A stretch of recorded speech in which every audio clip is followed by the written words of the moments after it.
So, good afternoon to all of you. So, once again, I am here.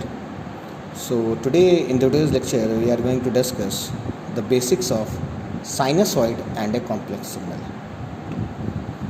As we all know that signals are of different form. Okay, different forms of signal are present there. Okay, which are to be used, and we have to understand the basic structure of these kind of signals. If the basic structure is not clearly understood,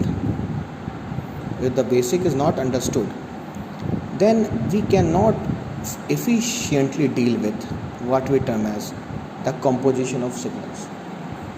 So first of all, the first signal that is very important is a sinusoid. As following the tradition of our previous lectures, why we are going to study sinusoid? Because sinusoid is the basic of every signal. Yes, sinusoid is the basic of every signal.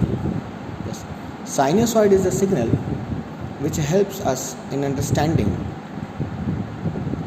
what exactly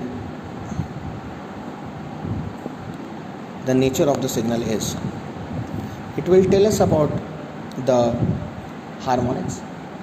Okay, the various component of harmonics are obtained by understanding the sinusoid. Now let's straight away come to the sign of T.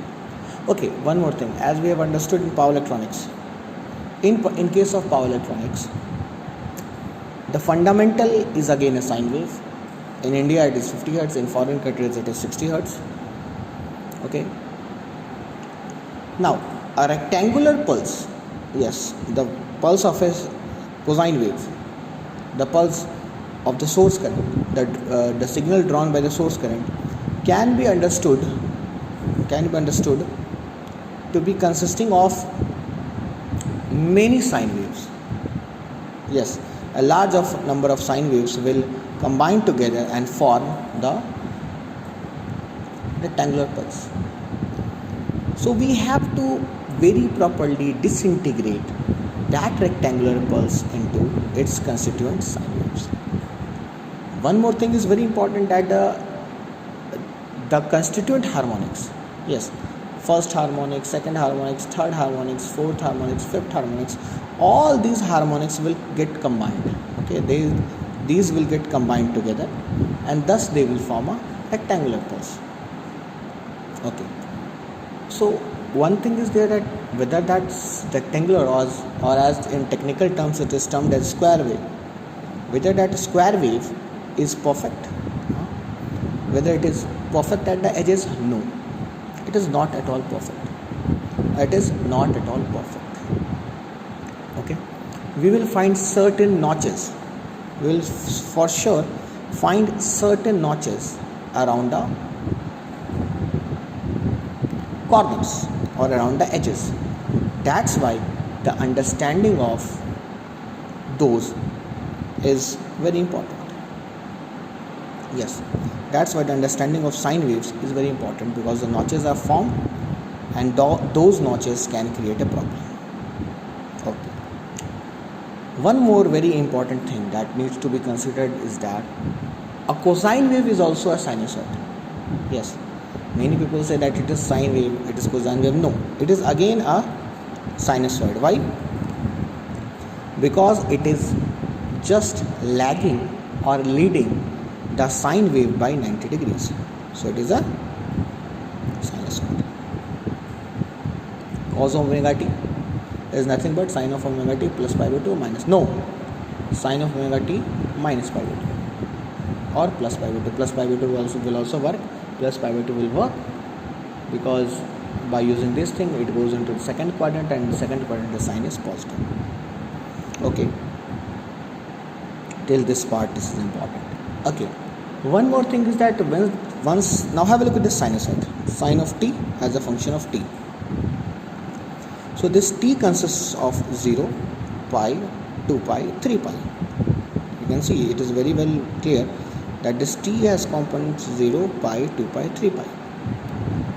So sine of pi is shown here 0. Okay, sine of 2 pi will again be 0. Okay, now have a look at the lower signal, this one, this signal. Have a look at this. This is sine of, how can we write this as sine of pi t? Because in this signal, if we write it as sine of t, for example, it is a function of time. Yes, it is a function of time t. And if we write it as sine of t, then at t equals to 1, it will become sine of 1. Yes, at t equals to 1, it becomes sine of 1. But sine of 1 is not 0. But in the graph, here it is becoming 0. Sine of 1 is becoming 0. Again in the graph, sine of 2 is shown 0. But in practical, we all know that sine of 2 radians is not at 0. It can't be 0. So how? How to deal with this? Okay. So we will do one simple thing. Okay. Instead of writing it as sine t, we will write it as a function of pi t. Sine of pi t. So now it becomes sine pi of 1. So it is a sine pi. Sine pi is 0. Again this is sine pi by 2. Okay. Sine pi by 2 into 1. This is again sine pi by 2 1. Now coming back to this part, sine of pi t, put t equals to 2, it becomes sine of 2 pi. So in this way we will get the different values.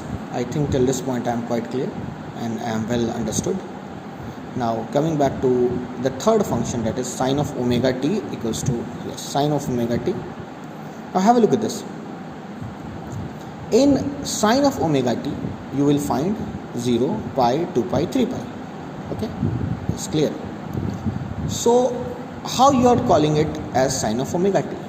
Because if you call it sine of t or sine of omega pi t, if you write it as sine omega pi t, then it will automatically become sine of pi into omega t. And instead of omega t, you have to put pi or 2 pi.